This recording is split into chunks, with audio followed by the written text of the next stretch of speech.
Sekarang kita masuk ke Al-Wali wal Khati'ah, halaman 213.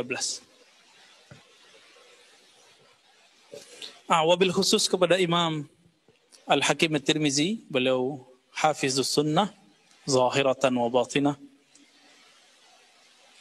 dan juga imam yang muttafaq atas kewaliannya, diakui sebagai ahli hadis. Maka saya suka kitab beliau karena ahli hadis iya, wali juga iya, gitu.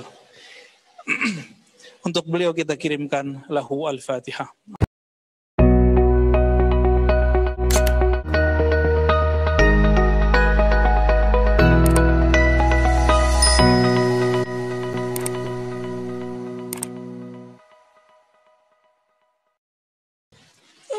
Ciri-ciri wali, ya, Alkitab war-Ruh,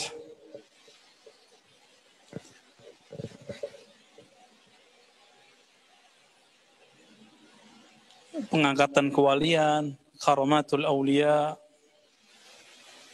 Kemudian apakah wali bisa mengetahui dirinya sa'iyudun au syaqiyah, wali atau tidak wali, kita sudah bahas juga, ya.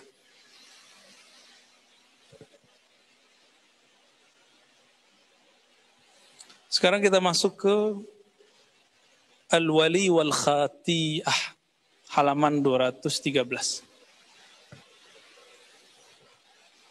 Wabil khusus kepada Imam Al-Hakim At-Tirmizi, beliau Hafizus Sunnah zahiratan wa batinah, dan juga imam yang muttafaq atas kewaliannya, diakui sebagai ahli hadis. Maka saya suka kitab beliau karena ahli hadis iya, wali juga iya, gitu. Untuk beliau kita kirimkan lahu al-Fatihah. Bismillahirrahmanirrahim.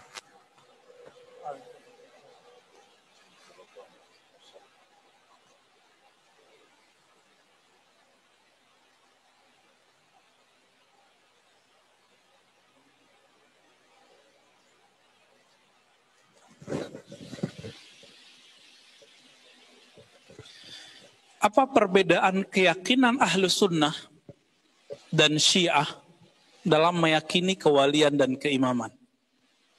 Perbedaannya pada bab ini, perbedaan utamanya.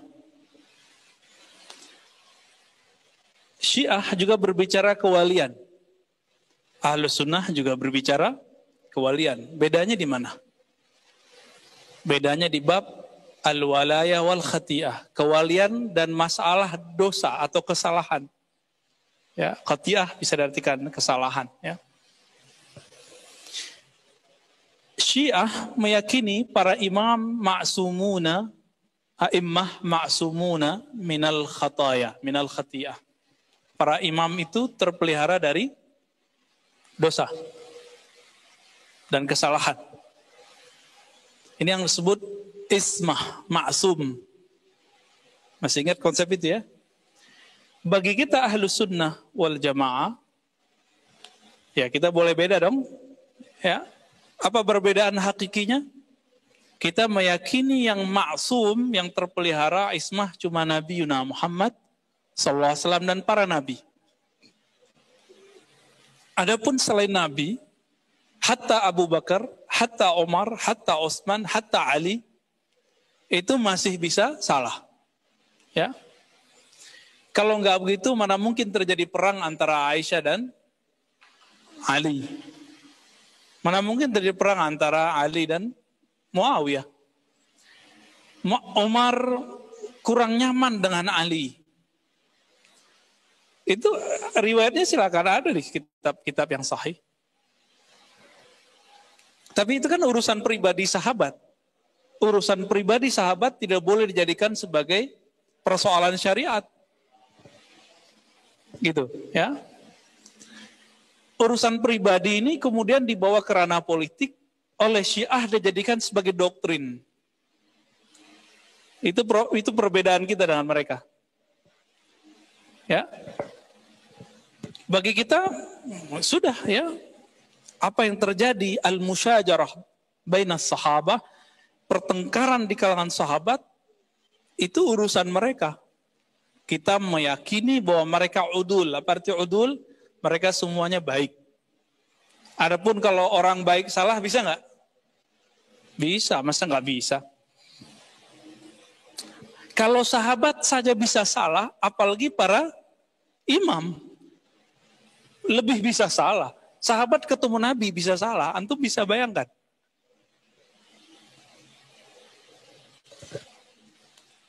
Maka orang yang meyakini mursyidnya maksum tidak salah, ini tidak disadari udah jadi Syiah. Hati-hati loh ya. Di satu bab doang, satu bab. Tanpa dia sadari. Tapi diakui Syiah enggak. Kalau mau jadi Syiah berat urusannya ya. Antum harus memahami Syiah yang mana dulu nih. Syiah Zaidiyah, Syiah Imamiyah, apa Syiah Ghulat. Ini beda loh ya. Dan yang paling lucu dalam perkembangan pemikiran, karena saya mengajarkan aliran-aliran pemikiran dulu selama 7 tahun di kampus UIN, sampai kitab-kitab filsafat kita ikut mengajarkan dulu, sampai Ibnu Sina waktu ngajar S2 di fakultas. Ya. S1 saya ngajar kitab-kitab kalam, Al-Farqu Bainal Firaq, aliran-aliran. Perbedaannya Ahlussunnah apa? Al-Milal wa Nihal, Syarah Fiqhul Akbar. Dulu kita ngajarnya pakai kitab. Enggak main ngoceh-ngoceh doang, enggak. Alhamdulillah Allah bimbing seperti itu. Perbedaannya apa? Perbedaannya yang paling mencolok nanti itu udah bab ismah ini, ya. Al-ismatul a'immah. Jadi, kalau kita ini pasti setiap antum ini punya mursyid. Punya guru. Mursyid artinya apa mursyid? Arsyada yursyidu irsyadan. Mentor rohani, kira-kira begitu. Pembimbing rohani. Punya ya? Kalau kita punya pembimbing rohani, baik adanya di kampung kita, di tempat kita tinggal, atau jauh, antum meyakini dia suci tidak pernah salah, atau bisa saja salah? Bisa saja salah. Bisa berdosa? Inilah jawaban Imam Junaid. Apakah wali mungkin berdosa besar? Beliau jawab, itu takdir dari Allah, udah ketetapannya. Kalau bukan wali pasti begitu. Kalau bukan nabi pasti bisa kena. Ini perbedaan penting nih, ya. Jangan sampai salah. Maka nanti kalau kita melihat kiai, syekh, mursyid salah dan berdosa, antum bilang apa? Percuma aja nih bertorekot, begitu. Masa mursyid begitu? Hati-hati. Kalau udah ngomong begitu, berarti meyakini mursyid suci. Hati-hati. Mursyid itu suci cuma hatinya. Fisiknya, nafsiyahnya nggak sama kayak orang biasa. Hatinya Allah jaga. Dengan apa Allah jaga? Dengan pandangan Allah kepadanya. Kenapa Allah selalu memandang kalbu seorang mursyid? Karena kalbu dia setia kepada Allah Subhanahu wa ta'ala. Kalau kita kan kurang setia sama Allah. Setia nggak antum sama Allah? Atau masih meragukan Allah? Setia pertama keyakinan, tasdik namanya. Percaya aja dulu. Yang kedua naik. Apa? Setelah kita percaya, baru naik. Kalau kepercayaannya itu dipupuk baru jadi tauhid. Tauhidnya dipupuk, tauhid kan meyakini bahwa Allah itu benar-benar ada dan esa. Tauhid. Dipupuk terus, baru jadi ma'rifat. Ma'rifat dipupuk terus, baru jadi waliullah. Gitu. Maka standar wali itu dalam kitab-kitab ulama kita dan ajaran-ajaran mereka apa? Orang yang mengenal Allah Subhanahu wa ta'ala. Itu standar yang diajarkan oleh guru-guru kita ya. Guru kita ya dari gurunya, guru itu sampai ke Rasulullah sama. Nah itu perbedaan istilah aja. Jadi kenapa Allah menjaga kolbu para mursyid? Karena dia setia kepada Allah Subhanahu wa taala. Ya, semoga kita dijadikan hamba-hamba yang kalbunya setia. Meskipun setiap hari bermularan dosa, setiap hari kita bisa salah, setiap hari kita bisa keliru, terjebak lagi. Semoga Allah tidak mencabut pandangan rahmatnya dari kita. Amin ya rabbal alamin. Qala al-musannif, qala lahu al-qail, fama halu hadha alladhi tasifuhu bihadhihi sifat fi waqti al-maqdur alaihi min al-ma'siyah. Qala haluhu la yusaf. Ya. Jadi ada orang nanya, wali itu kalau sedang maksiat, takdir dia maksiat, itu masih wali enggak gitu? Itu keadaannya apa gitu? Haluhu la yusaf. Halnya tidak disifatkan. Maksudnya, kalau wali bermaksiat, orang biasa dulu ya. Antum, saya nih, antum maksiat. Kita kan orang biasa. Kita orang biasa bermaksiat, mukmin. Dalam akidah Ahlussunnah disebut mukmin asi. Paling tinggi mukmin fasik. Mukmin yang durhaka, yang fasik. Ya. Marhaban. Sedangkan Mu'tazilah, ini ingat-ingat ya, betapa moderatnya akidah Ahlussunnah. Kenapa saya mempertahankan, dan bagi saya yang rasional memang Ahlussunnah. Tadinya memang sempat tertarik dengan akidah Mu'tazilah. Sampai saya baca kitabnya Al-Qadhi Abdul Jabbar, ya, bolak-balik kita ingat. Saya mau cari mana rasionalitasnya. Ternyata rasionalitasnya cuma satu doang. Al-Qadhi Abdul Jabbar itu satu doang. Menurut ini yang dulu mbah gurunya orang-orang UIN, IAIN se-Indonesia, Prof. Harun Nasution. Beliau terkagumkan oleh kalimat Al-Qadhi Abdul Jabbar bahwa sumber pertama hukum itu bukan Quran, tapi yang pertama bagi dia akal. Al-aqlu, al-kitabu, as-sunnah, al-ijma'. Patih. Akal, kitab, sunnah, ijma'. Prof. Harun dengan segala hormat kita kepada beliau kan ngajarin muridnya supaya bisa mengkritik. Nah, ini sekarang kita kritik beliau. Ya. Bagi Ahlussunnah itu kan yang akal dipindahin ke belakang. Bukan akal sendiri. Akal kerjanya ngapain? Membuat analog-analog. Perbandingan-perbandingan, permisalan. Sehingga muncullah rumusan-rumusan. Kaidah-kaidah.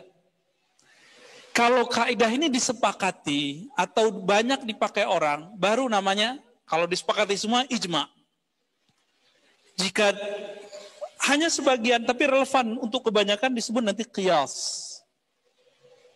Jadi bagi Ahlussunnah, qiyas akal yang di depan oleh Mu'tazilah ditaruh nomor 4. Jadi bagi Ahlussunnah, Alkitab, As-Sunnah, ijma, qiyas. Jadi nggak cukup akal, dia harus jadi qiyas. Kalau qiyas berarti akalnya sudah diuji. Itu sebabnya Al-Qadhi Abdul Jabbar, kitabnya dikritisi kembali oleh imam kita. Imam Ghazali, ya, Imam Fakhruddin Ar-Razi ini paling kenceng di situ nanti. Ya. Berikut sampai hari ini. Makanya nggak kedengeran lagi tuh akidah Mu'tazilah kecuali inda Zaidiyah. Jadi akidah Mu'tazilah itu masih nyempil di mana? Masih tersirat di Zaidiyah, tersirat di Imamiyah. Ada kemiripan dalam usul khamsah mereka, tapi berbeda dikit ya. Bagi Mu'tazilah, kelompok yang tadi ini, yang mendewakan akal nomor 1, apa kata mereka? Mukmin kalau berdosa, maka disebut mukmin, enggak disebut mukmin, disebut fasik. Dia tidak beriman dan tidak kufur, namanya apa? Fasik. Status fasik ini, kata Al-Qadhi Abdul Jabbar, disebut al-manzilah mainal manzilatain. Oh, status antara dua status. Status mukmin, status kafir. Bukan mukmin, bukan kafir, namanya apa? Bagi dia fasik. Berarti istilah fasiknya Mu'tazilah beda dengan istilah fasik versi Ahlus Sunnah. Saya menganggap diri saya fasik karena saya berdosa tiap hari. Tapi, apakah saya menganggap diri saya kafir? Kan enggak. Maka Mu'tazilah menyebutkan orang yang meninggal dalam keadaan berdosa, mukmin nih. Maka nanti kalau masuk ke akhirat, kemana perginya? Bukan di sorga, bukan di neraka. Bukan begitu. Itu pemahaman yang salah. Tanda nggak baca kitab Mu'tazilah. Cuma sayangnya hampir di semua UIN, IAIN, bahkan di kampus-kampus Timur Tengah yang dipahami seperti itu. Ada tempat antara surga dan neraka. Itu khata' jali. Buka aja kitab dia. Kitab dia sudah ada PDF-nya kok. Kita sudah cetak juga ya. Terakhir, anak-anak akidah filsafat saya bacain ini. 1 semester. Sebelum saya bilang ke mereka, habis ini saya mau pindah. Mereka bingung mau pindah kemana Pak? Ya nggak jauh-jauh, dekat-dekat sini juga. Kan pindah kampus saja ya. Apa yang tertulis dalam kitab Al-Qadhi Abdul Jabbar Al-Mu'tazili, anehnya dia mazhabnya Syafi'i loh secara fikih. Apa kata dia? Orang mukmin yang berdosa dia jadi fasik, maka dia statusnya bukan mukmin, bukan kafir, khalidan finnar. Kekal di dalam neraka. Gimana? Moderat nggak tuh? Coba, antum siapa yang mau bilang ini moderat? Ini rasional nggak Mu'tazilah begini? Ada siapa yang bilang Mu'tazilah, ada nggak? Mu'tazilah rasional. Ini kita uji. Jangan terpedaya oleh teks bagian depan. Baca sampai ke tengahnya. Ya. Orang cuma berdosa, mati belum sempat tobat. Kata dia apa? Khalidina finnar. Kekal di dalam neraka. Adil nggak? Padahal Mu'tazilah punya kaidah namanya al-adlul ilahi. Keadilan Allah. Nggak adil ini. Terus amal sebelumnya emang udah nggak dianggap. Ternyata Mu'tazilah itu tekstualis juga. Ya. Bala man kasaba sayyi'atan wa ahatat bihi khati'atuhu faulaika ashabun nar. Terus belakangnya hum fiha khalidun ya. Jadi dia ambil ayat ini. Sebenarnya ini kan ayat tentang orang ahli kitab. Bala, sebenarnya orang-orang yang kasaba sayyi'ah melakukan, mengusahakan suatu kesalahan, ya, lalu dia meninggal dalam keadaan gitu, itu terjemahannya Mu'tazilah. Maka mereka khalidina fiha. Hum fiha khalidun, bagaimana ayatnya? Tolong ditasih. Hum fiha khalidun. Ya, siapa tahu karena ayatnya mirip-mirip kan, bisa jadi kita salah. Ya? Mereka di dalamnya neraka khalidun. Ini gimana menurut antum? Jadi saya mengimbau kepada pembaca kitab-kitab kuning, ini terutama Dr. Isnaini nih, ya. Isnaini lagi ngantuk nih. Atau lagi meresap-resap ini. Antum yang jago-jago baca kitab nih, yang ngajar di kampus, tolong dicek lagi. Katanya apa Ihya'ul Ilm, menghidupkan ilmu, tapi ternyata teks ininya nggak dibaca kan. Kalau nggak paham, diskusi sama yang paham. Jangan dibiarin aja ke apa al-akhta al-muqalladah, kesalahan yang ditaklidi. Udah salah orang taklid. Ya, ini persoalan besar ini di dunia-dunia kampus hari ini, ya. Nah, semoga ini bisa jadi renungan kita nanti. Menurut antum, jadi kalau di kampus-kampus, ini kampus UIN, kampus IAIN, STAIN sama. Sebagian dosennya mengira, saya kan bagian dari mereka, ya, tadinya. Mungkin nanti juga bagian lagi. Bahwa Mu'tazilah itu lebih rasional dari Ahlussunnah. Saya bantah itu berkali-kali, mereka nggak mau dengar. Kita udah tulis beberapa artikel waktu itu, cuma salah saya nggak publish ya. Pas kita cari filenya udah hilang. File ini lengkap, kita tunjukin semua ini. Di seminar-seminar saya sampaikan. Tapi sudah masuk ke alam bawah sadar. Mu'tazilah lebih rasional. Gitu. Nah, ini yang kemudian harus kita kritisi. Ya, ini pemanasan Daisna ini. Ahlussunnah mengatakan apa kalau ada orang dosa, mukmin dosa? Mu'minun fasikun. Orang ini masih beriman, tapi disebut fasik. Kalau saya nggak nyebut itulah yang yang aman, asi. Mukmin tapi durhaka dikit gitu. Atau mukminun yang paling ringan, mukminun muznib. Orang beriman tapi punya dosa. Semua kita punya dosa? Punya. Nah, kita masuk semua itu. Nah, ini versi Ahlussunnah. Maka dalam akidah Ahlussunnah, orang kalau salah, belum sempat tobat, masih ada harapan dia masuk surga setelah dikasih syafaat Rasulullah Sallallahu Alaihi Wasallam. Baik. Wa kaifa la yusaf?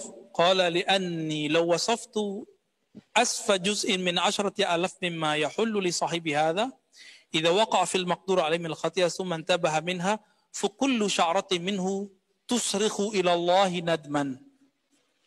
Ini penting nih teman-teman. Kenapa seorang wali kalau terjebak dosa belum tentu disebut fasik? Kalau kita fasik kita. Kalau wali enggak. Kenapa? Karena wali jika dia berdosa hatinya langsung berteriak untuk kembali kepada Allah dan dia sadar. Tusrihu ilallah bikulli sya'ratin nadman. Maka ia berteriak, menjerit kepada Allah minta ampun dengan setiap helai rambutnya, merinding, dia menangis, dia sujud, dia tersungkur.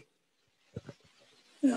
Ini perbedaan antara orang beriman biasa dengan wali kalau dosa.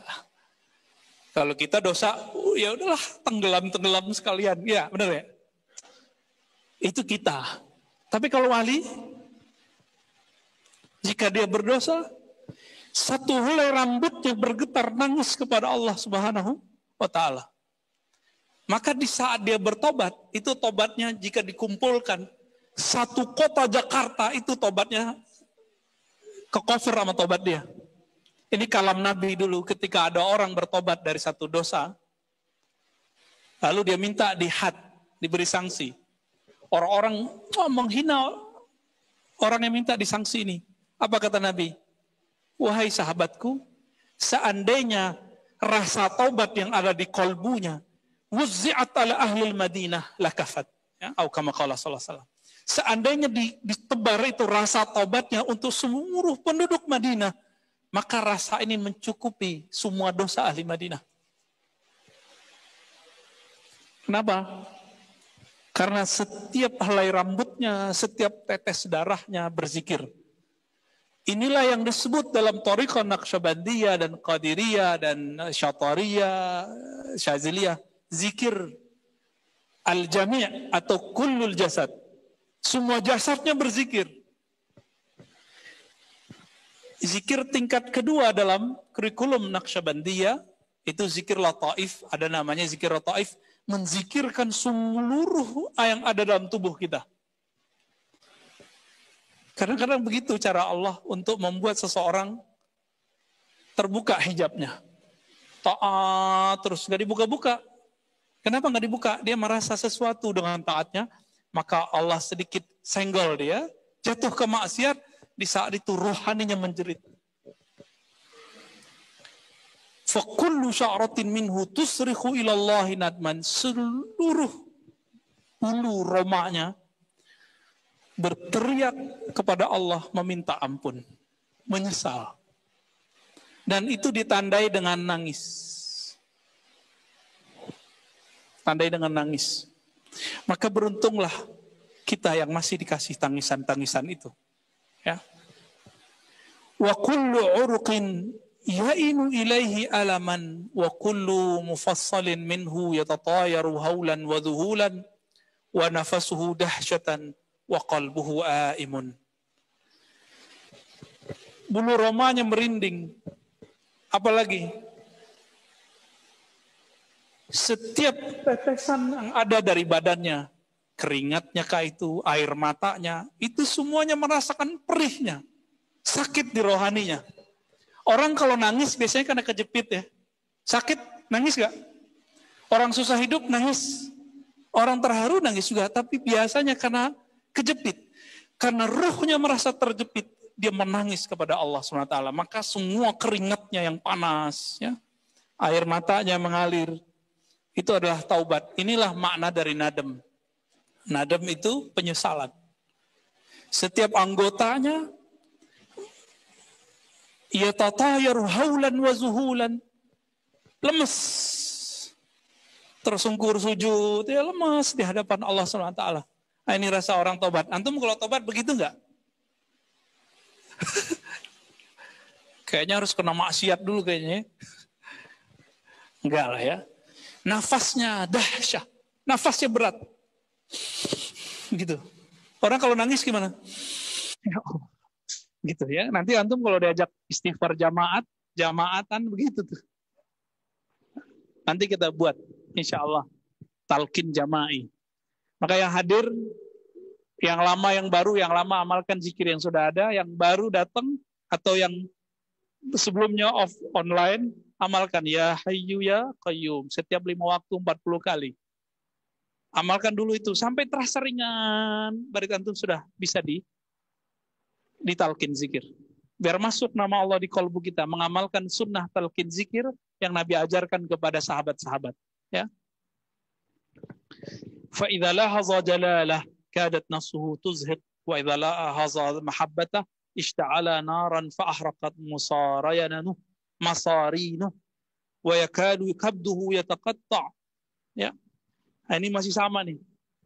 Ketika dia memperhatikan jalalnya Allah. Nah, perhatikan. Apa beda jalal dengan jamal? Jika seseorang mendapatkan nur jalal, maka orangnya berasa takut terus kepada Allah.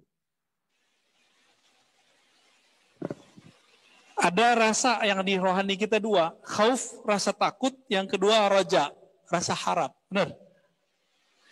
Jika Allah memandang kita dengan al-jalal, dengan sifat jalalnya, apa arti jalal? Keperkasaannya, itu bikin orang ketakutan. Dulu pernah punya guru killer nggak? Benar, istilahnya killer ya. Guru wow, killer nih. Di pesantrennya udah begitu loh. Apalagi di sekolah-sekolah umum. Kalau orang itu mandang kita gimana? Berkeringat nggak? Ketakutan? Pasti ketakutan. Saya masih ingat ya, ada guru saya begitu. Cuma kita nggak nakal parah lah ya. Teman-teman kita ada yang parah nakalnya. Guru kita ini pulang, sebelum pulang dia pura-pura minta izin. Ambil pinjem jarum jilbabnya teman-teman perempuan, dia ambil 3, tusukin.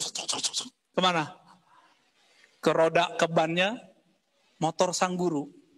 Jadi setiap datang itu seminggu ada 3 kali lah dia dorong. Itu saya kasihan.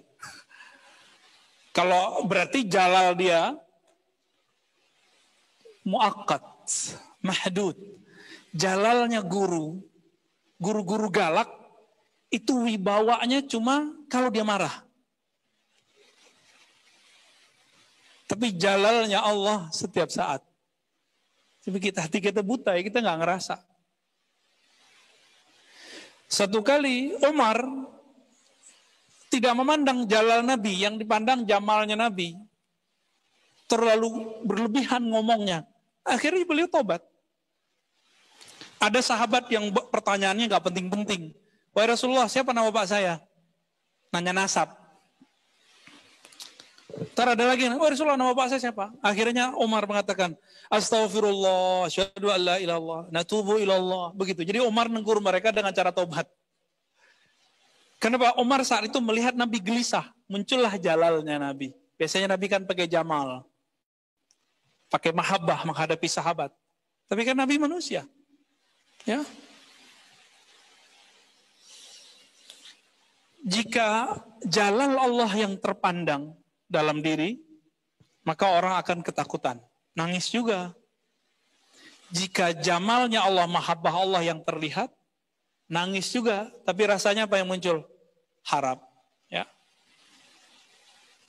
Walaka'anna masa'ib ad-dunya kullaha tarakamat ala sadri la yatma'innu ila syai'in hatta yakuna Allah huwa alladhi yarhamu fayarifuhu anhu dhalik fayarfa'uhu anhu dhalik.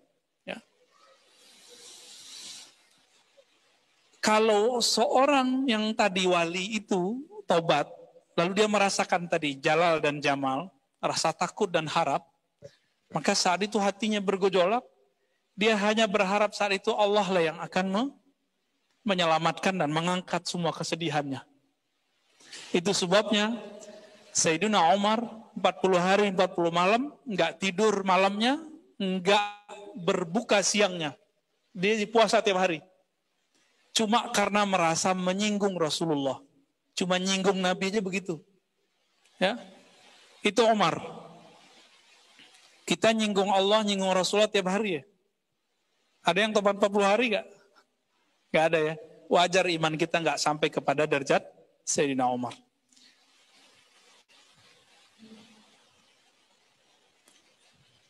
Indak kitab ya Ibnu Salihin. Fadl ikra ma bimikrofon هذا. لا كلاهما. Ya, silakan. Panji bin Salihin.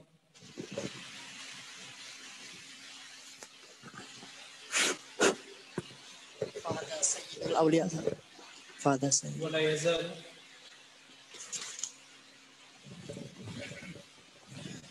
Bismillahirrahmanirrahim.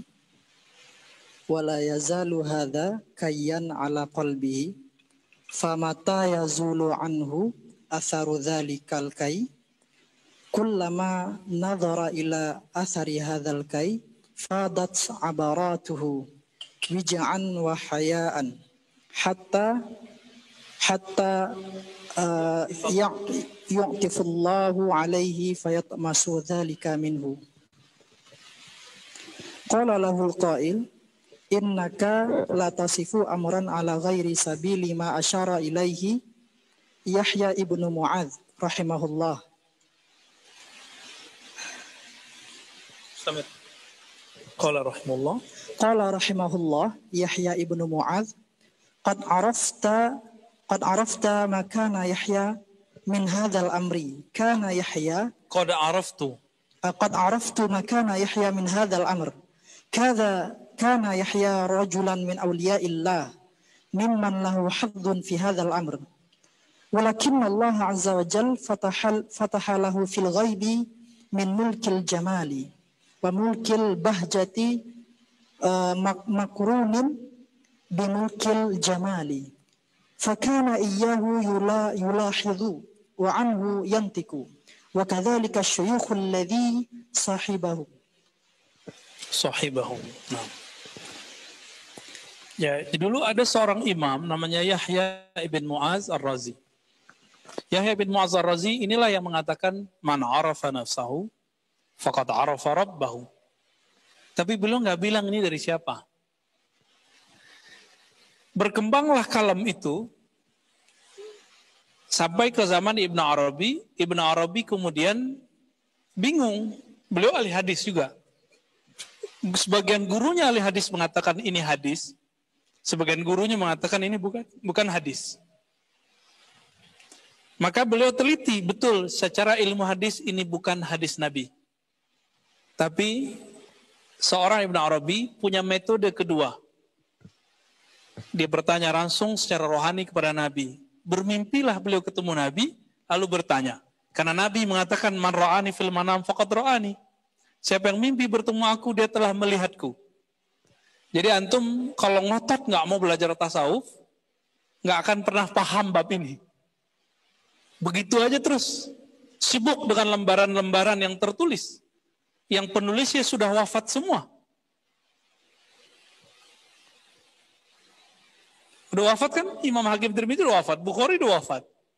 Muslim udah wafat semua. Ahli hadis yang paling suka mengeksplor mimpinya itu imam pengarang Mu'jam. Al-Imam Al-Hafiz At-Tabarani. Itu paling sering ngomong tentang mimpi. Tapi itu difikskan nanti oleh Ibn Arabi, dan Ibn Arabi kemudian mengemukakan ada cara mengetahui hadis ini secara hakikat berasal dari siapa.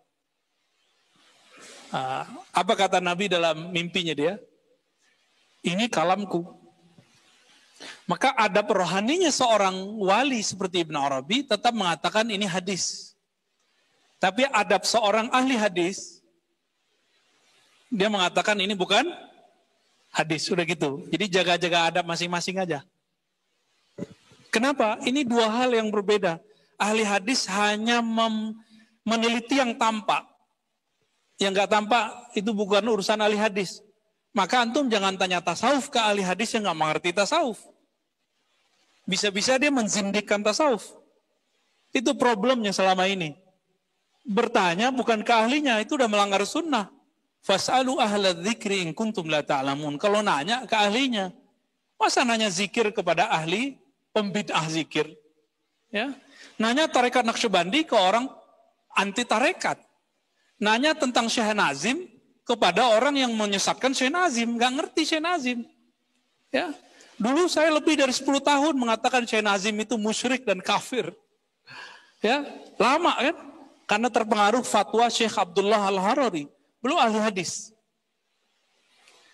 Karena kemampuan ilmu hadisnya lebih dominan dari kemampuan tasawufnya, beliau nulis risalah dan risalahnya disempurnakan oleh murid-muridnya.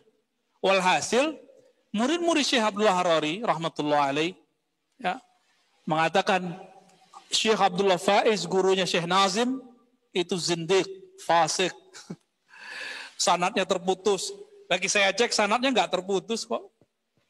Kita cek juga kalam mana yang dianggap bagian dari kefasikan. Ternyata itu potong-potongan yang tidak sahih. Gitu ya. Atau pemahaman yang menuduh zindik ini, dia nggak paham.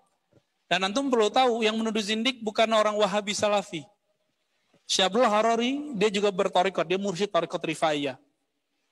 Dan ahli hadis. Di Indonesia, beliau punya pengikut, nama organisasinya Syahama. Saya dulu sekitar 1,5 tahun sampai 2 tahun ngaji kepada murid-murid Syekh Abdullah Harari, Syekh Salim, ya, Syekh Khalil, ada juga ustadz-ustadznya di sini. Ya, jasa mereka menyelamatkan saya dari liberalisme lah, sama Syiah ya. Dulu sempat tergoda-goda kan dikit-dikit. Nah, ketemu mereka ini, tapi saya tambah ragu. Masa akidah Asy'ariyah begini? 2006 Allah takdirkan saya bertemu Maulana Syekh Hasan Hitu. Muhammad Hasan Hitu, hafizahullah, masih hidup. Asy-Syafi'i al-Asy'ari. Beliau guru juga dari guru kami, Kiai Haji Ali Mustafa Yaqub. Beliau ngambil juga ke situ.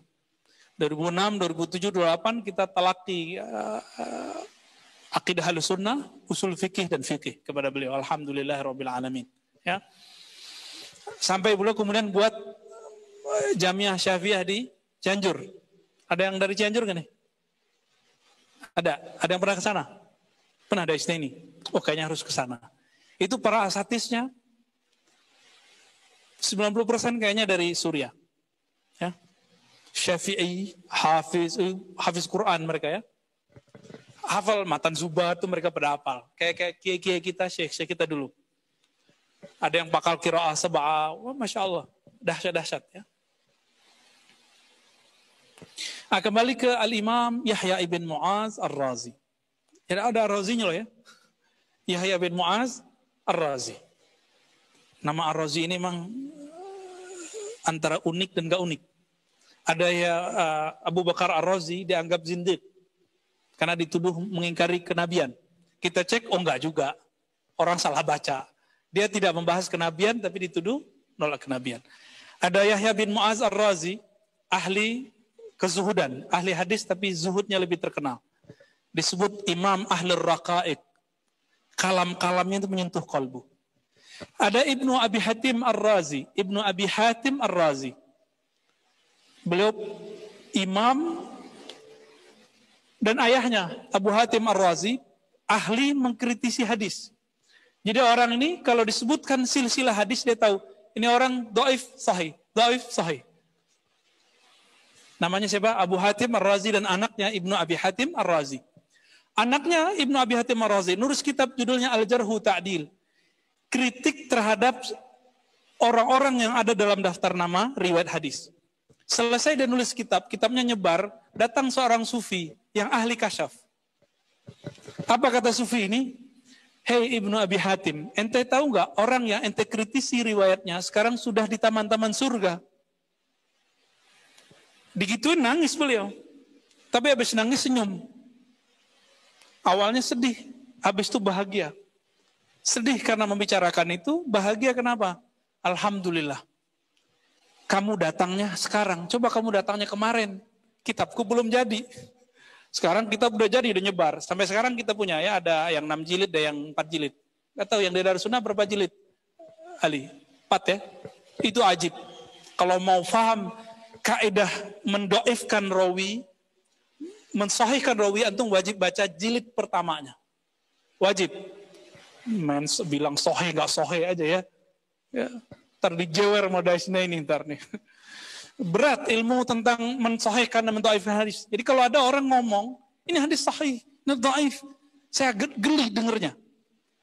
Karena kami ditempanya lama untuk bisa itu. Ya. Tahun keempat baru boleh, itu pun cuma 1 hadis. Sama guru kita. Baru 1 hadis yang kita jelasin hukumnya apa. Berkembang, baru kita berani. Ini kan ada anak Darussunnah yang paham maksud saya ya. Taib.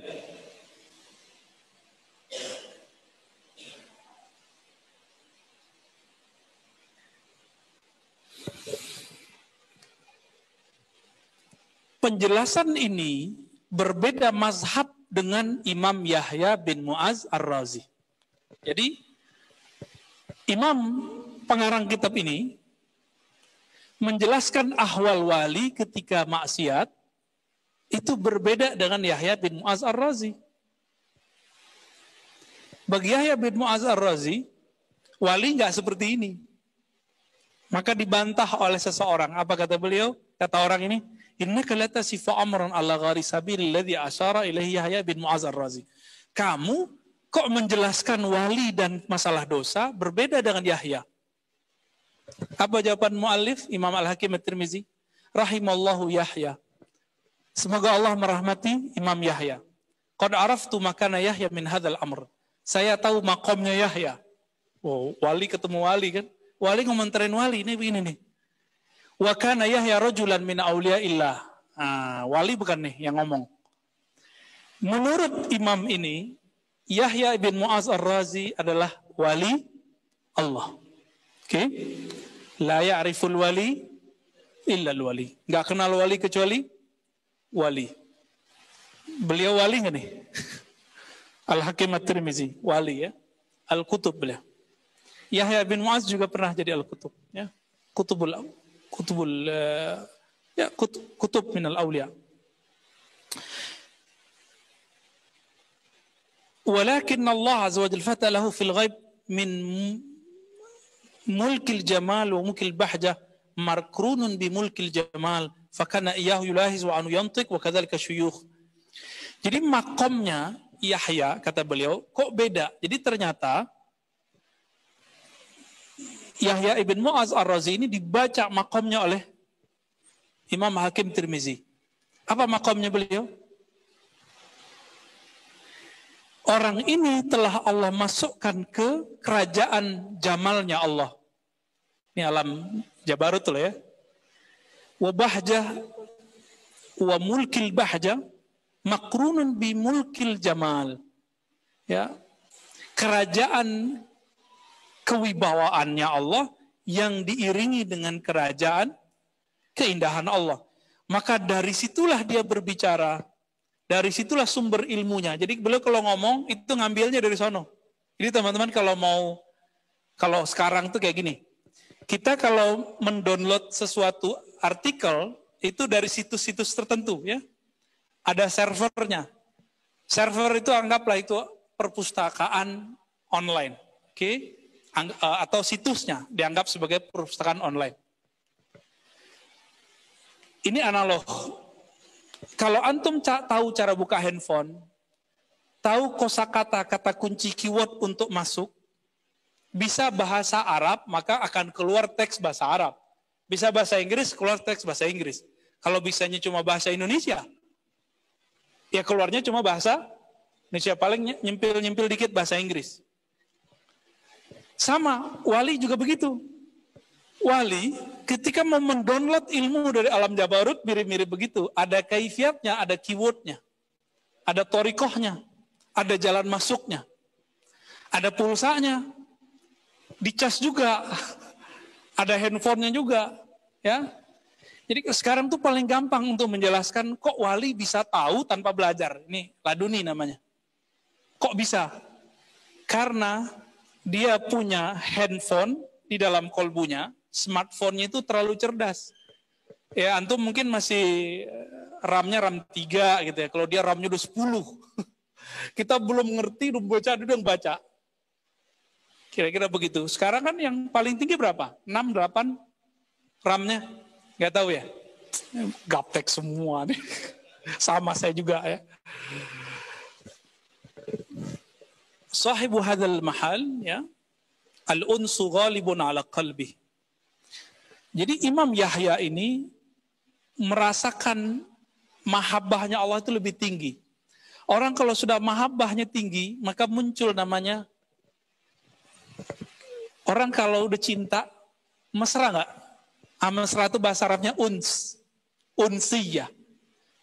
Maka ada sahabat yang sangat bisa bermanja dengan Nabi, yaitu Anas bin Malik. Namanya udah Anas ya. Anas, termasuk Anis, itu pecahan dari itu. Tapi nggak tahu kalau Anis Jakarta ya. Kita doakan semoga Allah bantu semuanya. Ya, amin ya rabbal alamin. Al-unsu ghalibun ala qalbi. Kemesraan bersama Allah itu meliputi kolbunya. Wal ma'nus munbasit wa yukhrijuhu in bisatuhu ila al-idlal fa illam ya'simhu Allah wa yu'iduhu saqad. Li'anna al-jamal yuzibuhu fa yufqiduh wal bahjatu tujishu fa turmi bihi misluhu kamasaluhu kamasali qadra fiha min kulli shay'in min al-atayib wa man tahtaha lahbun nar fa idha istadda ghaliyan al-qadar جاش بما فيها فرمت بأطايبه ودسمه وفي هذا المقام يسكم القول ومن أراد الله به خيرا قدمه من ملك الجمال إلى ملك الجلال إلى ملك الكبرياء إلى ملك الهيبة حتى يقدمه إلى ملك الملك إلى ملك الفردانية. Dulu masih ingat, mungkin kajiannya masih ada yang direcord, 10 hijab wali, masih ingat ya? Silakan dicari di kajian ribat. Ya, itu masih ada. 10 itu bukan tartib. 10 itu bisa aja orang masuk dari tengah, bisa dari kiri, bisa dari bawah, bisa dari atas. Jika seorang seperti Imam Yahya bin Mu'adz Ar-Razi, maka dia mulai masuknya dari mana gitu. Dia mulainya masuknya tadi mulkil jamal, lalu mulkil bahja, lalu mulkil balik ke bahjah dengan jamal dan selanjutnya. Tapi beliau mengatakannya fi hadzal maqam yuskimul qaul. Kalau orang sudah sampai di maqam ini, maka kata-kata akan keluh. Kadang-kadang kata-kata nggak tepat. Maka Allah itu jika mau diperjalankan orang dari jamal ke jalal, kibriya, haibah, terus malikul mulk dan fardaniyah. Ini kalau nyampe di fardaniyah teman-teman, ini agak sedikit berbahaya. Nyampe di fardaniyah. Fardaniyah itu artinya keesaan, ketunggalan. Orang kalau sampai ke ketunggalan, tapi akalnya nggak Allah jaga. Yang terjadi seperti Hallaj dan Syekh Siti Jenar. Maka muncullah fardan, itu kan artinya apa? Itu ketunggalan. Di saat itu seorang hamba tidak memandang dirinya. Saat itu yang terlihat cuma Allah. Maka si hamba ngomong anallah. Bahaya nggak? Bahaya ya? Kenapa? Akalnya nggak dibalikin saat itu. Ini yang disebut sakar. Dia mabuk dalam wahdaniyatullah. Keesaan Allah. Dia masih hamba nggak? Masih. Tapi dia merasa diperjalankan ke sana. Tapi dia tetap hamba. Inilah teguran Ibnu Arabi mengatakan, Al-abdu abdun, war-rabbu rabbun. Hamba ya hamba. Tuhan ya Tuhan, Allah ya Allah. Walaupun sudah begitu, Syekh Siti Jenar halal jadi Allah enggak? Enggak. Tetap tidak menjadi hamba Allah, ya. Itu sebabnya secara al-adab al-Muhammadi, Syekh Siti Jenar, Hallaj itu kena. Apa buktinya? Di zaman hidupnya mereka sudah diadili. Apalagi di alam barzah. Ada pengadilan loh di alam barzah. Ditanyain tuh, kenapa ente ngomong anallah, aku Allah gitu. Kenapa dia ngomong begitu? Nanti dia bisa jawab. Jawaban dia nanti akan diselesaikan. Karena mereka berbicara sesuai dengan makom yang Allah berikan. Sedangkan orang-orang nyeleneh sekarang ngomongnya asal-asalan. Ya, zat aku, zat Allah. Itu dia lagi sadar ngomong begitu, nggak boleh. Ya, itu baru tazandaka, orang zindik begitu. Ya, mulhid. Lanjut Panji Ibnu Shalihin. Fa'idha staddad. Fa'idha fahayhati ayyakhtura dhalikal kalamu bibalil muqaddam dhikrihi wa qad arafna dhalikal qawla wa huwa qawlun sakimun ghairu maqbulin mimman qalahu wa in kana lahu haddun minal wilayati. Ini rumusan teman-teman. Ghairu maqbul mimman qalahu wa in kana lahu hazzul walayah. Jadi bisa saja wali, dia wali nih, tapi kata-katanya tidak diridhoi, nggak diterima oleh ahli akidah.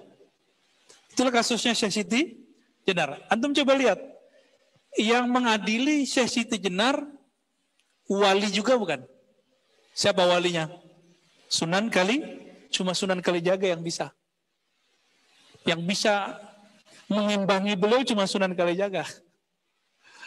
Ya, itu Sunan wali tapi dari Indonesia. Nah, ini uniknya. Ya, orang Tuban ya.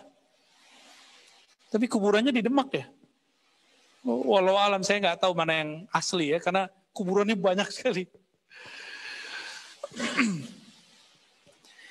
Jadi wali ngomong bisa nggak diterima, ghair makbul. Ini contohnya. Ini bukti bahwa akidah Ahlussunnah dalam bab kewalian sangat moderat. Jadi wali ini walaupun rohaninya wali, tapi kata-kata dia belum tentu dari bab kewaliannya. Ataupun dari bab kewalian, dia lagi mabuk dalam bab itu. Ya, apa istilahnya? Manunggaling kawula Gusti. Kan dari kata fardan itu. Terjemahan fardaniyah ini. Terjemahan dari itu. Ya. Lanjut. Wa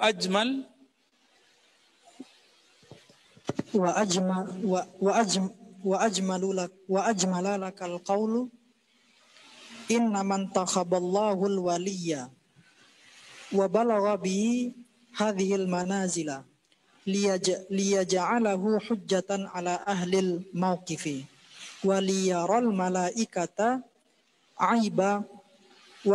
malaikata aiba qawlihim. A'udzu billahi minasyaitonir rajim.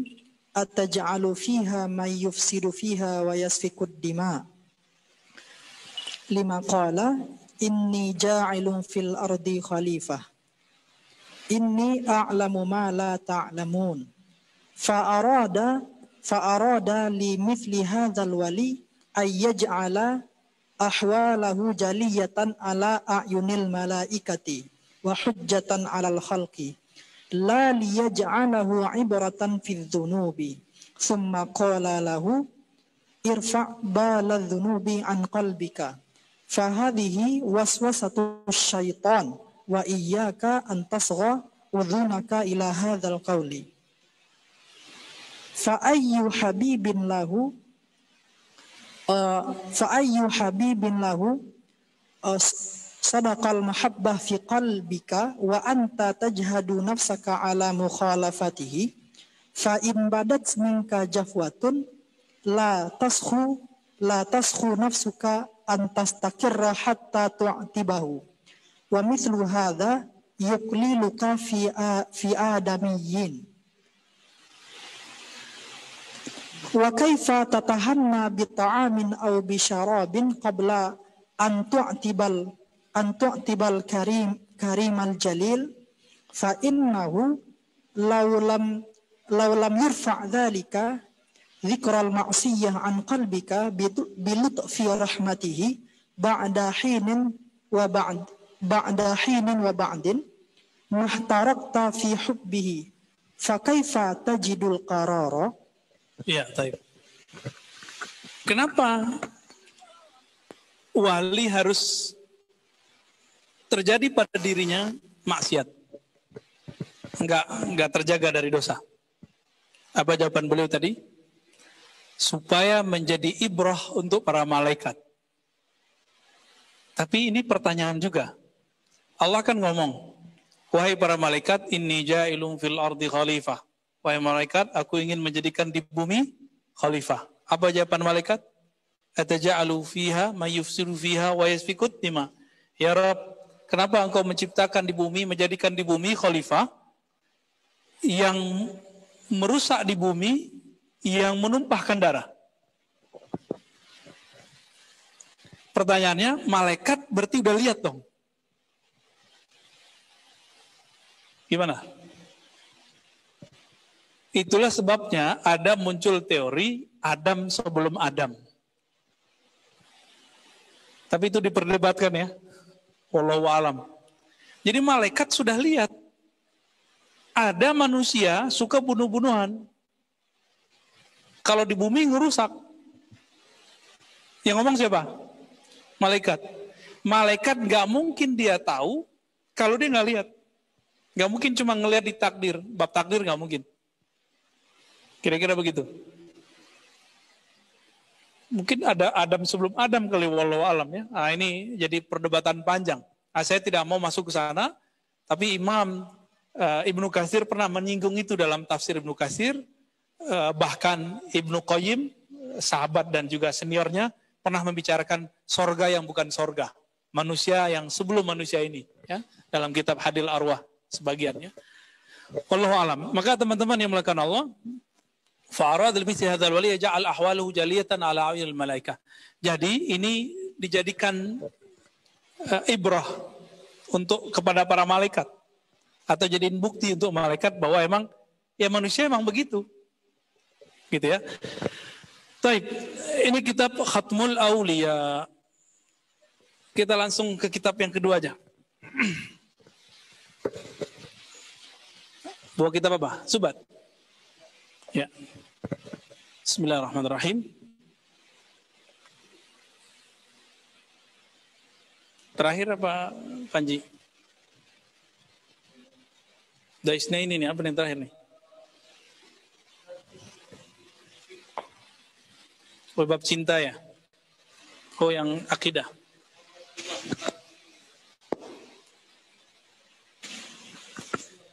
Oh, jadi sebelumnya kita membahas, teman-teman, ada 3 tingkatan kurbiyah. Ada kurbul arkan, ada kurbul jinan, ada kurbul arwah. Kedekatan fisik, taat secara fisik, ada kedekatan secara kolbu, ada kedekatan secara ruh. Dekatnya tubuh kepada Allah, itu gimana caranya? Allah kan bukan fisik. Maka kedekatan fisik itu maksudnya taat. Lalu kita suka di rumah-rumah yang menjadi simbol dari syiarnya Allah. Suka ke masjid, suka taklim. Nah, itu antum lagi mendekatkan diri dengan arkan. Dan yang hadir hari ini pertanda kalau kurbul arkannya sudah lolos. Masalahnya sekarang kurbul kolbu. Jinan pajanan. Ya. Kurbul qalb, kedekatan kolbu. Kedekatan kolbu cuma dengan satu hal. Ala bidzikrillah tatma'innul qulub. Hanya dengan menyebut nama Allah. Kalau nama Allah sudah masuk ke dalam kolbu, maka otomatis sifat-sifat buruk akan berkurang. Bukan berarti dia suci. Nah, orang ini kalau dia istiqomah, dia jadi wali. Inilah wali yang disebut wali umum. Jadi wali itu kalau sudah bertahta nama Allah di kalbunya. Kenapa dia jadi wali? Wali artinya kekasih. Antum seneng nggak sama orang yang di hatinya senang sama kita? Di hatinya kayaknya mengeluh-elukan kita. Kita senang secara nafsiyah. Walillahil masalul a'la, ya. Analog prioritas. Allah lebih sempurna dari itu. Allah ketika pandang, yang dipandang kan kolbu. Nggak dipandang, antum bisa baca kitab, nggak dipandang. Makanya nggak bisa baca kitab, nggak usah sedih. Ya, antum ke sini, fisik sudah oke. Sekarang kolbunya. Kolbunya apa niat ke sini? Mau sakti? Salah alamat. Ya, saya nggak ngajarin kesaktian. Ya, mau ngapain? Mau debat? Udah lewat ya, masa debat saya udah lewat. Kecuali antum datang 5 tahun lalu, saya ladenin. Sehari semalam juga kita ladenin kalau debat. Mau debat kitab aja boleh, mau adu apa boleh. Tapi itu, sekarang saya malu kalau ingat kalau saya suka debat. Kalau ada yang nantang, kadang-kadang terpancing juga. Terpancing juga. Ya. Kita debat itu bukan masalah benar dan salah. Orang debat itu masalah diberani aja, berargumentasi. Maka jangan percaya kebenaran ada dalam perdebatan, nggak ada. Wallahi, nggak ada kebenaran dalam perdebatan. Saya nggak ketemu. Yang ada apa? Saya ini debat sama Daisna ini, dokter nih ya. Dilihat sama orang lain. Mau kalah nggak? Nggak mau kalah lah. Yang ngeles kalau nggak bisa jawab ngeles. Saya akan ngeles. Jaga image dong, ya kan? Kira-kira seperti itu. Nah, inilah bedanya wali. Imam Syafi'i itu wali. Apa kata beliau? Jika aku debat, aku berharap ada kebenaran muncul dari lawanku, lalu aku ambil. Nah, kalau sudah begitu, antum debat, ayo datang sinilah, ya. Kita akan ambil nanti ilmunya antum. Tapi kalau enggak usah. Ya. Jadi ketika orang sudah taqarrub bil qalb, dengan kolbunya, berarti dia sudah mulai rutin berzikir dengan kolbu. Maka sebelum masuk ke zikir talqin, antum zikir dulu ya, hayu ya, koyum. Sampai itu udah ringan, udah enak, lapor. Ya, boleh lapor nanti ke Sidi Musa, ya, boleh ke Ustadz Panji, boleh ke siapa nanti, ke teman-teman ribat. Nanti kita bimbing talqin, kita ambil tabarruk, ngambil sanad zikrullah dari Rasulullah SAW dengan sanad yang masih ada sampai hari ini. Ya, masih ada. Sholat aja kita pelajari dari guru. Masa zikir kolbu nggak diambil dari guru? Hebat amat ente. Ya, hebat sekali sekarang orang-orang yang mengatakan saya nggak perlu guru, saya cukup kitab. Yang pakai kitab dia ada gurunya. Jadi di kampus kita nih dulu ada yang ngomong Imam Ghazali nggak ada guru. Berarti dia kan nggak baca kitabnya. Imam Ghazali di hampir semua kitabnya mengatakan dia berguru, kecuali kitab filsafat, dia nggak ada gurunya. Jadi dia tidak berguru dalam satu bab, yaitu babul falsafah. Ya. Dan kedekatan yang ketiga itu birruh. Ruh itu kedekatannya adalah zauqul ma'arif. Jadi beda zauqul asma dengan zauqul ma'arif itu beda. Kedekatan kolbu menyebut nama Allah. Sebut nama Allah enak. Biasanya guru-guru tarekat tertentu sudah ngasih ijazah muridnya. Padahal belum itu. Ya, dia harus sampai ke babul ma'rifah. Kedekatan ruh. Baru permanen itu orang. Ya. Dulu nyebut nama dengan kolbu. Sekarang mengenal yang punya nama. Itulah yang disebut ma'rifat. Ma'rifatul musamma. Jadi kalau torikot kolbu, zikir khofi nyebut nama Allah. Ya Allah, la ilaha illallah, ya Rahman, ya Rahim itu kita sebut namanya. Sekarang antum tahu nggak siapa itu Allah? Karena Allah bukan benda, maka nggak bisa diceritakan, maka hanya bisa dirasakan, disebut dzauq. Oleh karena itu orang-orang ini berhak dapat gelar arifin. Arif, orang yang bermakrifat kepada Allah. Jadi tolong jangan sembarangan bilang Syekh Al-Arif. Syekh Al-Qutub Al-Wali, jangan sembarangan, ini berat. Nggak semua orang dapat gelar itu, ya. Itu urusan Allah, Rasulullah, dan wali-wali besar. Kita aja yang ngasih gelar, ya. Kalau mau bilang mursyid aja, nggak usah bilang wali. Ya. Yang pasti wali apa? Wali murid, wali kelas. Bismillahirrahmanirrahim. Al-Imam Zuddin bin Salam dengan sanad kita kepada beliau berkata, "Summa alam anna sayyid al-barr al-latifa yulatifu 'abdahu ad-dha'if yu'amiluhu bi sifatil ifdal la bi sifatil ijlal la bi sifatil jalal fa innahu law 'amalaka bi sifati jalalihi la taqatta'at nayatu qalbika li faqdil wusul ilaih." Teman-teman yang dimuliakan Allah, Allah itu kenapa di Quran lebih sering menyebut Bismillahirrahmanirrahim bukan Bismillahil jalali wal ikram? Kenapa? Bismillahil qahharil muntaqim. Serem nggak dengarnya? Dengan nama Allah yang maha memaksa, muntaqim yang membalas siksaan seseorang. Kalau itu kita sering baca, kira-kira gimana? Serem ya? Bismillahil muntaqim. Gimana? Bismillahi zintiqamin. Waduh, serem ya. Bismillahilladzi yu'azzibu man yasha. Dengan nama Allah yang menyiksa. Gak ada tuh ayat begitu, gak ada. Gak ada permulaan ayat itu begitu, gak ada. 114 ayat.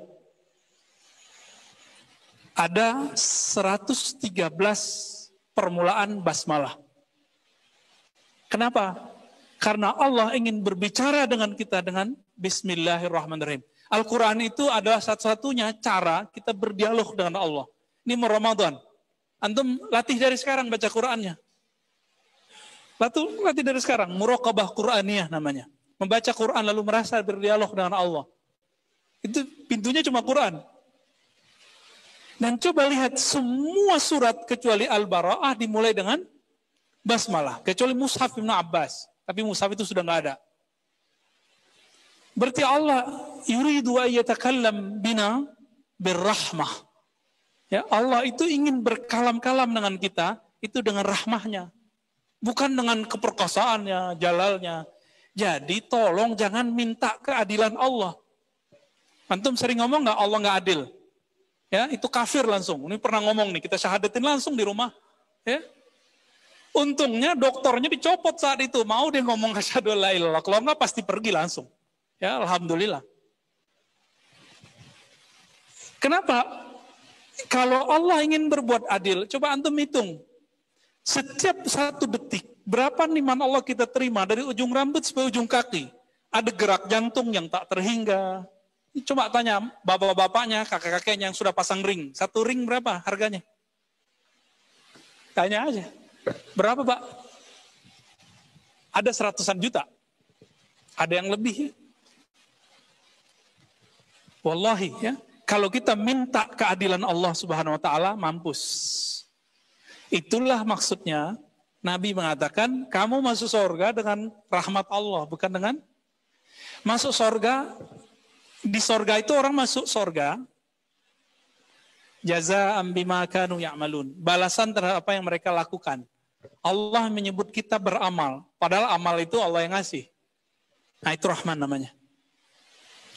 Orang azan, la haula wala quwata illa billah, ya kan? Tapi Allah kasih hadiah. Qad aflahal mu'minun, alladzina hum fi salatihim khashi'un. Orang beriman beruntung. Apa beruntungnya? Mereka di dalam sholat mereka. Allah menyebut sholat yang kita katakan tadi, ya Allah, aku tidak sanggup sujud dan ruku kecuali dengan bantuanmu. Sekarang Allah sebut, ini sholatmu. Itu pahala yang paling gede, kata Ibnu Athaillah. Jadi pahala paling besar bukan antum nanti dapat bidadari 72. Ya, yang mau dicapai oleh teman-teman teroris itu. Emang masih teman kita ya? Iya, masih teman lah, dia masih syahadat. Cuma sayang, salah faham. Sorga dia sorga seksual. Doang. Mau sih ya. Cuma surga kan bukan itu doang. Cuma mau mendapatkan surga 72 bidadari, dia bunuh orang. Adil nggak? Itu preman atau wali Allah? Ya, itu kekasih Allah atau musuh Allah? Aneh, ya, aneh. Kok ajaran itu bisa diterima oleh orang berakal gitu? Lahum qulubun la ya'qiluna biha. Itu yang disebut punya akal, punya kolbu nggak mikir. Ya, nauzubillah min dzalik. Dan yang bisa menghadang itu teman-teman cuma ajaran tasawuf. Makanya tasawuf ini mau dihancurkan oleh mereka. Mereka masuklah dan diperalatkan satu kelompok-kelompok yang menzindikkan ajaran tasawuf. Dan itu dikatakan oleh Muhammad bin Salman. Apa kata Muhammad bin Salman? Salafi Wahabi itu adalah senjata mesin perang dinginnya Amerika melawan Rusia. Dia ngomong Muhammad bin Salman, antum lihat sendiri videonya. Kenapa? Karena Amerika tahu mereka sudah jalan ke seluruh wilayah di dunia dan semua mujahid itu adalah sufi. Ada tarekat yang paling terkenal sebagai sufi. Al-Imam Muhammad bin Ali As-Sanusi Al-Idrisi di Libya. Maka raja terakhir kan masih mursyid plus raja. Mujahid fisabilillah. Muhaddis. Anda bisa bayangkan. Raja, ahli hadis, sufi, mursyid. Dulu guru mereka Muhammad ibn Ali As-Sanusi. Beliau, anaknya, turunannya semuanya mursyid. Tapi karena dulu penjajahan Prancis takut sama nama Sanusia, karena itu pergerakan jihad, diganti namanya dengan nama gurunya lagi. Jadi Imam Sanusi, bukan Sanusi pengarang kitab Sanusi Sugro Akidah ya, ini Sanusi yang Libya, yang sufi. Menyebut dengan Thariqah Idrisiyah. Nah itulah yang dipakai sekarang di Indonesia. Ada Thariqah Idrisiyah, itu Thariqah jihad itu tadinya. Di mana? Di Libya. Terus kok ujuk-ujuk orang bilang tasawuf anti jihad. Antum kalau sudah belajar tasawuf, masuk nama Allah di kalbu, itu gak ada takutnya sama musuh. Gak ada takutnya sama musuh. Sama orang kaya aja gak respect lagi. Sama pejabatnya gak respect lagi. Respectnya cuma dengan Malikul Mulk. Raja di Raja Allah Subhanahu wa Ta'ala. Gak ada respect. Dia hormat ya, tapi ta'zim seperti yang dikatakan oleh Imam Nawawi, haram ta'zim kepada orang kaya karena kayanya. Raja karena kerajaannya. Haram. Ini yang ngomong siapa? Imam Nawawi. Berarti Imam Nawawi makomnya saya itu udah makom walayah. Inilah makomnya Imam Bukhari. Ketika diundang oleh Ahmad bin Khalid, itu gubernur yang ada di Uzbek, ya, itu beliau nggak mau datang. Nggak mau datang. Bukan berarti antum kalau nanti ada yang jadi ulama, nanti diundang presiden ya, itu urusan sendiri ya. Istikharah dulu, ini benar apa enggak gitu ya. Baik. Jadi Allah Subhanahu wa Ta'ala yu'amiluna bil jamal la bil jalal. Allah itu lebih banyak berinteraksi dengan kita dengan kasih sayangnya, dengan keindahannya, bukan dengan keperkasaannya. Nah, ini salah satu yang kita syukurkan. Oleh karena itu, salah satu thariqah yang paling cepat mengantarkan orang kepada Allah, thariqah basmalah. Baca bismillah aja kerjaannya. Itu cepat tuh nyampe kepada Allah. Ya. Kenapa? Karena nama tidak terpisah dari yang punya nama. Jadi dalam tradisi ahli sufi, al-ismu ainul musamma. Ya. Nama itu yang punya nama ya gak jauh-jauh lah, dia juga. Maka orang yang baca nama Allah di kolbunya, ya Allah kemudian mendekati dia ke kolbunya. Terus antum berani sakiti orang yang kolbunya bersama Allah. Ya. Baru zikir pagi sore, orang ini zikir dari pagi sampai sore, sore sampai pagi lagi. Dengan apa? Biqalbihi. Kelihatan gak sama mulut? Gak kelihatan. Orang ini yang anti mata tasawuf taunya lisit cuma pakai zikir, cuma pakai lisan. Zikir pagi sore. Zikir pagi sore mah itu cuma apa ya? Batuknya sufi. Sufi kalau batuk ya itu zikir pagi sore, namanya al-wirdul asas, hizbul bahar, wirdul latif. Sama dia dicari lagi kesalahannya. Karena di luar sana ada orang-orang hikmah. Bukan hikmah yang tinggi, hikmah rendahan. Menggunakan zikir-zikir sufi untuk kepentingan kebatinan. Hizib Bahar, Hizib Nasar untuk perang dengan perang gaib. Akhirnya apa yang terjadi? Muncullah penyelewangan hizib dan rotib-rotib ini. Ya, dijadiin rajah di punggung, ya kan? Ditulis, diminum.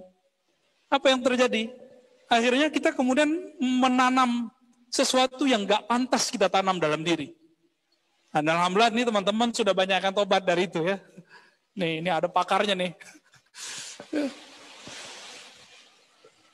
Jadi teman-teman, zikir pagi sore yang kemudian dibahasakan oleh anak-anak pergerakan hari ini maksurat ya. Maksuratnya sufi mah bejibun. Maksuratnya pergerakan hari ini cuma berapa? Kita kan juga lama ngamalin maksurat dulu zaman-zaman baru hijrah ya. Maksurat pagi sore pagi sore pagi sore pagi sore. Itu maksurat baru satu, maksurat Hasofiyah Hasan Al-Banna. Kalau maksuratnya Syaziliyah ada berapa yuk? Pagi ada Hizib Nur, duha ada Hizbul Bar. Ya. Sore itu ada Hizbul Bahar. Malam ntar ada hizib lagi, hizib Quran, ada hizib Nasr, macam-macam hizib. Nah, puyeng antum kalau dikasih sama hizib. Maka kita kasih dikit-dikit. Zikir pembuka kolbu aja cuma ya hayyu qayyum. Padahal aslinya ya hayyu ya qayyum birahmatika astaghis la ilaha illa anta. Kita diskon udah. Thariqah rukhsah. Thariqah akhir zaman. Karena Allah itu sangat baik kepada kita. Maka kalau ada thariqat itu saklek, dia sudah keluar dari inti kewalian. Ya. Jadi kalau ada orang ngajarin thariqah, ngajarin fikih, ngajarin apa itu saklek. Keras. Dia sudah keluar dari nur walayah. Karena Allah lebih banyak berinteraksi dengan rahmah. Kenapa dia berinteraksi dengan kekasaran? Maka antum kalau mau tahu ciri-ciri wali yang paling gampang satu aja, rahmah. Rahmah aja udah. Jadi nggak perlu dia kiai, nggak perlu dia ini. Tapi kalau orang biasa nggak dikenal, tapi dia nggak pernah benci sama orang, dia sayang sama semua orang. Ada semut mau keinjek dia menghindar. Wah, itu ada nur walayah di kolbunya. Kalau tikus boleh, daisnya ini. Ya. Ya lanjut, dikit lagi. Daisnya ini baca. Oke.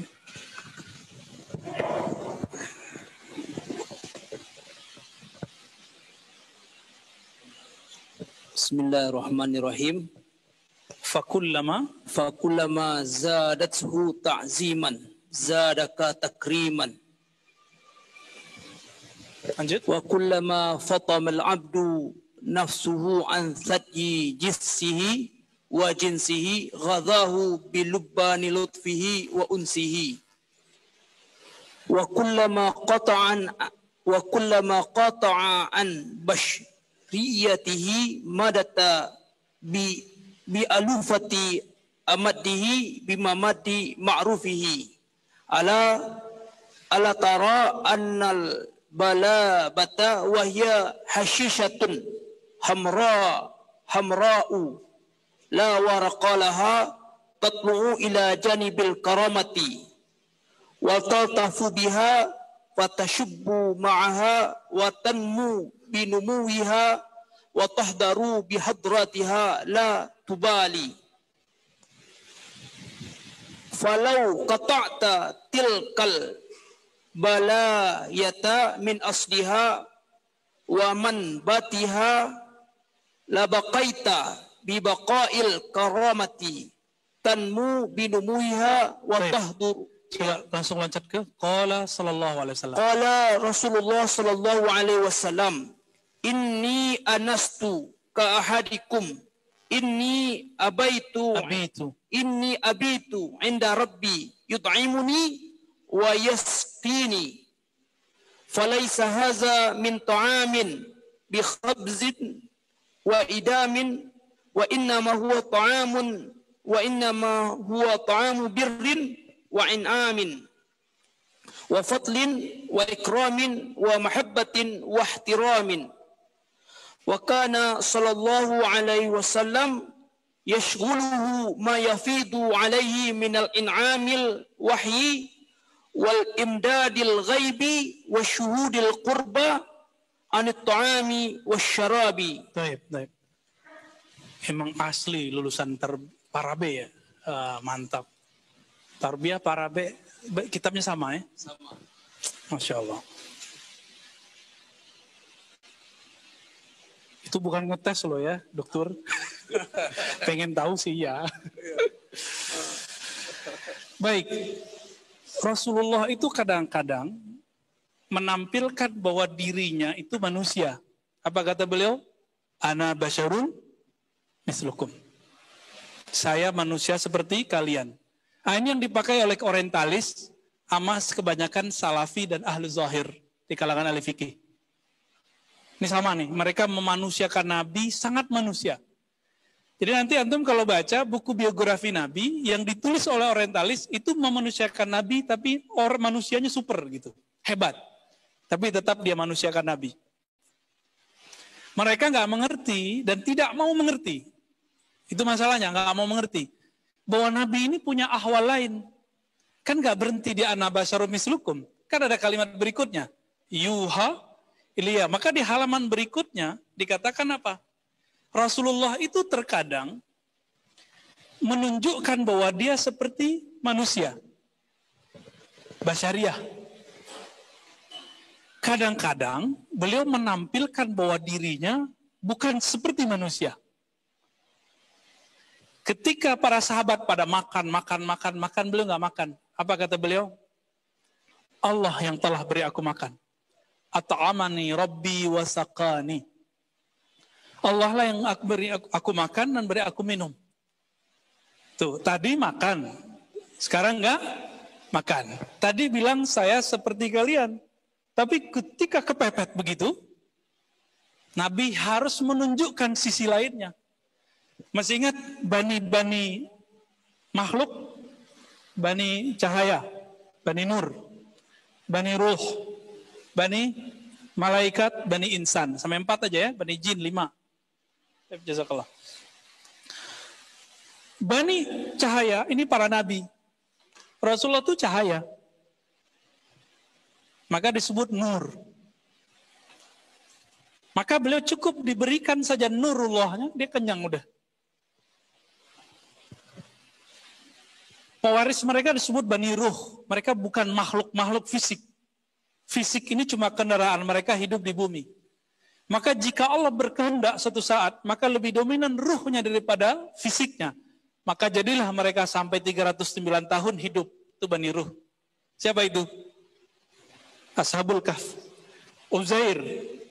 100 tahun. Itu yang bisa bertahan apa? Ruhnya.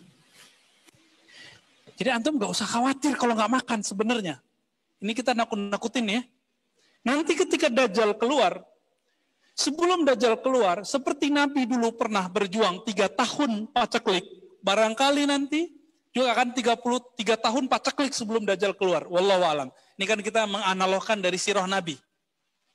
Seandainya nanti terjadi gimana kira-kira? Maka kita harus kenal ruh kita siapa. Kalau kita nggak kenal ruh ini siapa, nanti mau makan gimana? Bisa antum nanti makan anak sendiri ntar kan? Nggak tahan, ngelihat bayi, kayaknya dagingnya lumayan nih. Nanti bakal banyak orang jadi kanibal selama itu. Selama fitnatul Dajjal itu bakal menjadi puncak. Dan Nabi sudah kabarkan itu. Ini yang saya takutkan. Ya. Maka ma'rifatun nafs, ma'rifatur ruh, lazimun wajibun fardu ainin. Jadi mengenal diri itu bukan sunat lagi teman-teman. Kalau bertorekot, oke lah antum gak usah bertorekot deh. Gak mau torekot Naqsyabandi gak apa-apa. Gak mau torekot Syazili gak apa-apa. Tapi harus kenal ruhnya siapa. Kalau emang itu yang jadi hijab, gak apa-apa. Tapi kenali ruhnya. Ruh itu makannya apa? Enggak, kolbu yang makannya zikir. Ruh makanannya apa? Anta abudallah ka'annaka tarah. Maka sahabat nanya ketika Nabi mengatakan, nanti Dajjal keluar 40 hari, 1 hari sama kayak setahun. Apa kata sahabat? Sahabat gak mikirin makan loh. Antum masih mikirin makan. Apa kata sahabat? Wahai Rasulullah, apakah cukup sholat kami 5 kali atau gimana? Gitu, pertanyaannya gitu. Jadi yang kepikiran oleh mereka adalah makanan rohani. Untuk bisa bermuajahah, berhadap-hadap dengan Allah, itu sholat kan? Anta abudallah ka'annaka tarah. Engkau sholat seakan memandangnya. Yang dipikirkan sahabat itu, kebayang kualitas rohani mereka. Terus antum berani bilang sahabat itu fasik, seperti kelompok-kelompok tertentu ya. Kualat orang begitu. Ya suul khotimah antar itu. Jadi kenapa ada orang 309 tahun nggak mati-mati karena ada ruh. Nah, ini ruh musannya. Selama ada ruh di badan, antum nggak makan juga masih hidup. Apakah 6 ya, 6 ashabul kahfi itu ketika bangun mukanya kurus, kan nggak disebutkan? Nggak disebutkan kok.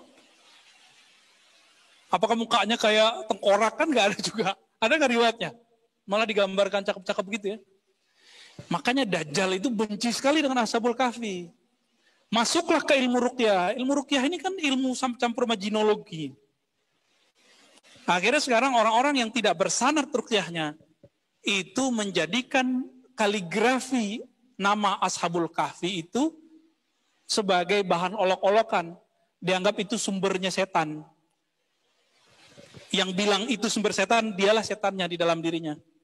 Kan banyak tuh ruqyah-ruqyah sekarang begitu, bener gak? Hati-hati loh ya, kita ngeliat di YouTube dan itu berkembang. Dia pukul-pukul, dihancur-hancurin kaligrafi nama ashabul kahfi. Mereka nggak tahu, wali itu namanya udah sakti. Namanya udah mujarab. Apalagi orangnya. Ya. Baik. Udah jam berapa nih? 5? Oke, 6 kurang 5. Mau tanya jawab? Ada? Ada apa enggak?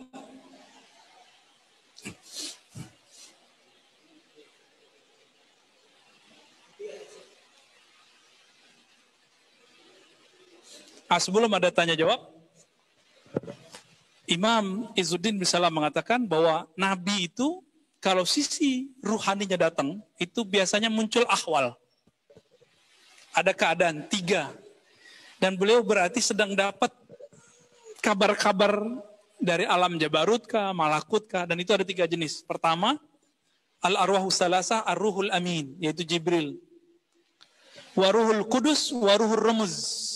Jadi ternyata Ruhul Kudus itu dalam bab tasawuf berbeda dengan Jibril. Itu dibedakan. Oke, ada.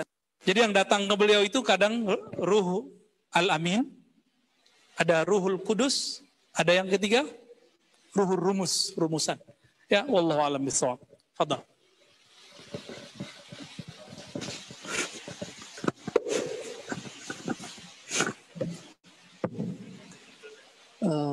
هناك سؤال واحد من مملو باللغة العربية. السلام عليكم ورحمة الله وبركاته. لو سمحتم يا شيخي، هل يمكن وقوع المشاهدة فقط بغير المكاشفة البصرية في عبد؟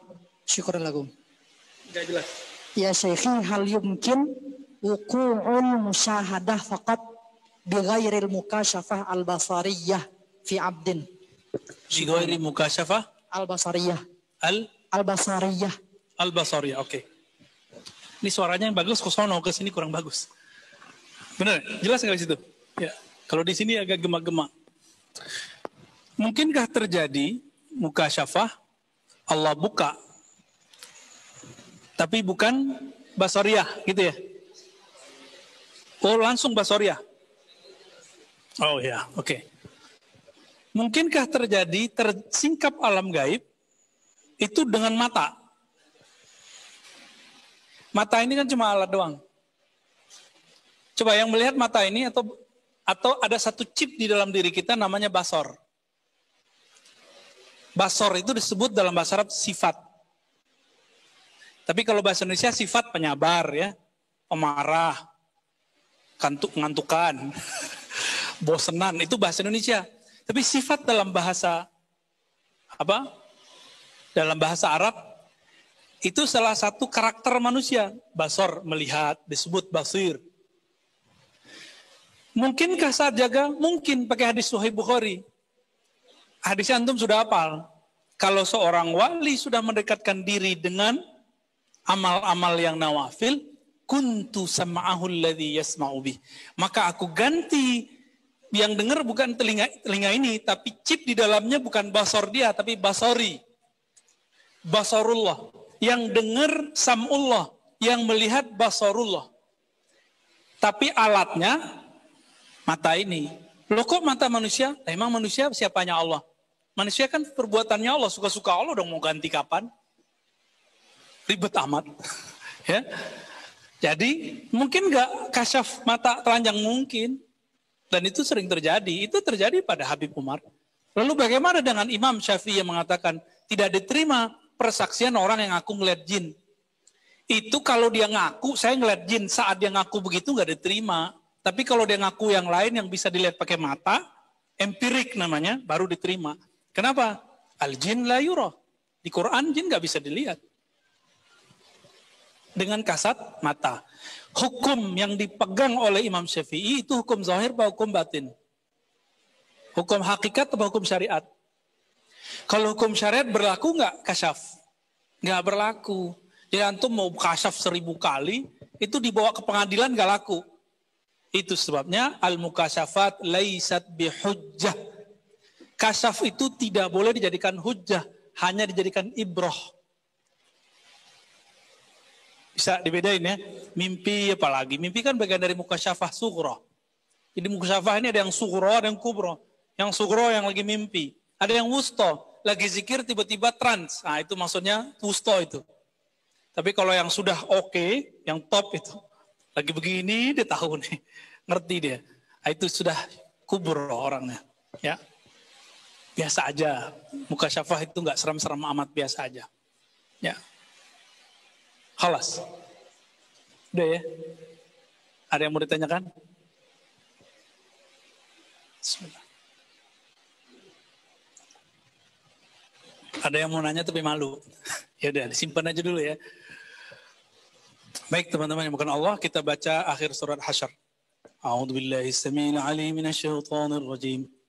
A'udzu billahi as-sami'il 'alim minasyaitonir rajim. أعوذ بالله السميع العليم من الشيطان الرجيم بسم الله الرحمن الرحيم والله الذي لا إله إلا هو عالم الغيب والشهادة والرحمن الرحيم والله الذي لا إله إلا هو الملك القدوس السلام والمؤمن المهيمن العزيز الجبار المتكبر سبحان الله ما يشركون والله الخالق البارئ والمصور والأسماء الحسنى يسبح له ما في السماوات والأرض وهو العزيز الحكيم سبحان الله وبحمده سبحان الله العظيم سبحان الله بحمده سبحان الله العظيم سبحان الله بحمده سبحان الله العظيم عدد خلقه وزنة عرشه ورضا نفسه ومداد كلماته